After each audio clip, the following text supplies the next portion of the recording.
তো মুস্টা লিখেছিলি? মোস্টারও তো গেছিলাম, মরিচ বেশি ভালো নাই। না এবার তো মনে হয় মাটি মারা একবারে মাথায় বাড়ি ওটাতে আবাদ করলাম। হ্যাঁ এবার মানে চালানি ওঠে না মরিচের। তো যাই হোক এখন আল্লাহর উপর ভরসা। আচ্ছা বলি সরকারি লোক আসবো বাইতে বুঝছা, তখন অনেক কিছু জিজ্ঞাসা করবো। তুমি কিছু কস না, যা করা আমি ঘুম বুঝছা।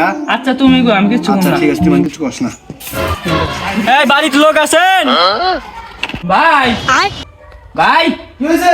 কেরাবেন আইছে, দেখো কেরা এলো বাড়ি? দেখো কেরাবেন আইছে। কে রে গো? আইছেন বুঝি হয়েছে, আইছেন স্যার লোক আছে, আসেন। চলো। আচ্ছা এই বাড়ির মালিক কেরা? আমার স্যার কিছু জিজ্ঞেস করবে। ভাই এই লাইমানি তাহলে সরকারি লোক। এই বাড়িতে লোক কয়জন আছে? আমরা সরকার থেকে আসছি, আমরা অনুদান দিতে আসছি। আমরা প্রত্যেক জনের নাম লিস্ট করতেছি। স্যার আমরা তো মানুষ 6-7 জন, তার 3 জন কাছে ভিক্ষা করবার নিয়ে গিয়া আমাদের সংসার চলে না, কি করবো? এই জন্য আমাদের 3 জনের ভিক্ষা করবার নিয়ে দিয়ে হারাইছি।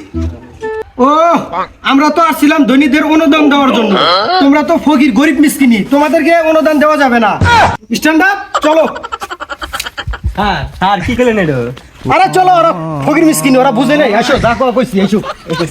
ভাই আগে শুনছি গরিব মানুষে অনুদান দেয়, এখন দেখি ধনী করে অনুদান দেয়। আমরা দেখি দিনে দুপুরবেলায় বাস খেলাম। পাথরে যাওয়া কয় মানছে খাইতে বাস, আমরা দিনের ধরে বাস কি জ্ঞান কি কি করা?